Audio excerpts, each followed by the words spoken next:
Hey everyone, hope you're all doing well. So in today's video, what I want to talk about is expressing yourself on the drums and getting the ideas out and the feeling that you have in the moment, getting it out of what you hear in your head and getting it out onto the drums to actually make a sound.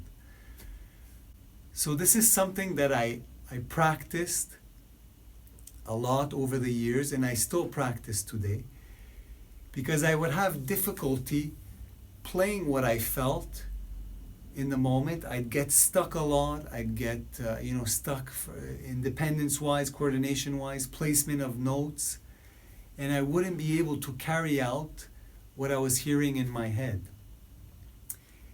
There's two different ways of playing. You could play like just from muscle memory, and that's just playing things that you know.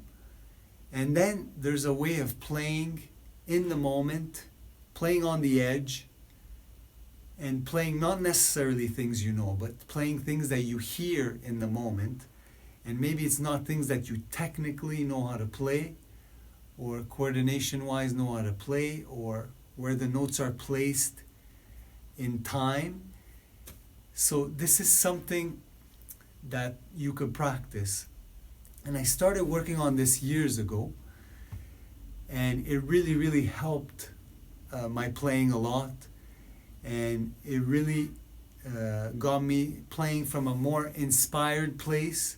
It got me playing with more intensity and meaning every note, and also getting the ideas out that I'm hearing in my head out onto the drums. And these were ideas that weren't always coming out because I would be playing from muscle memory. So I'd be playing more with my hands and feet and not first with what I was hearing in my head. That's a big difference.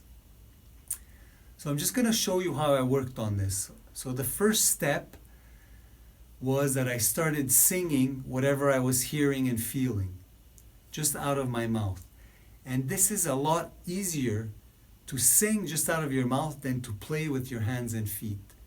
This is one muscle that the whole drum set, the bass drum, the snare drum, the hi-hat, the toms, are all coming out of this one muscle.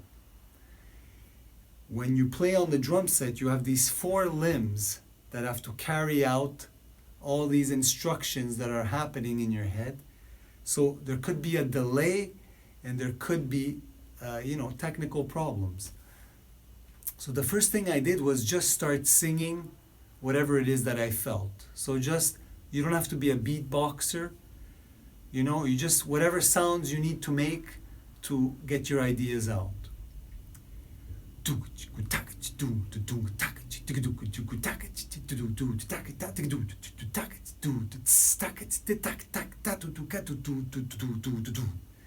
That's just an example of whatever I'm hearing and feeling in the moment.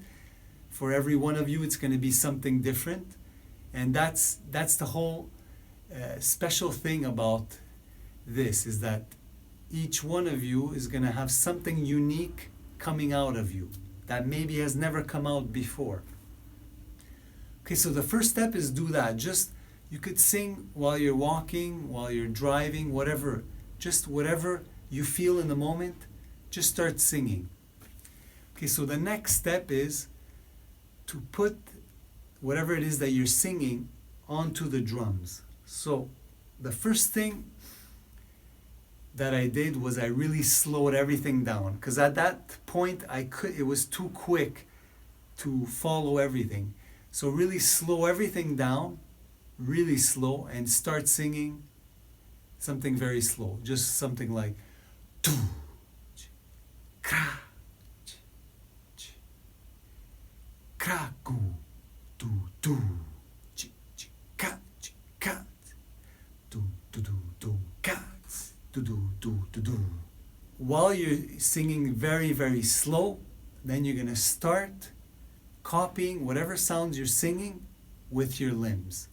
It's very important to do this slow, because if you try to do it fast, you're just going to get very frustrated and you're going to get stuck all the time. You might still get stuck, but this is a good thing, because that's another great part of this exercise. is that the exercise shows you and focuses in on problem spots in your technique, in your independence, coordination, placement of notes in time. So these things are going to come out over and over again. It's going to show you maybe just one little thing that you need to work on. And you could work on it and then move on. And every time you do this, you're going to get better and better at this exercise.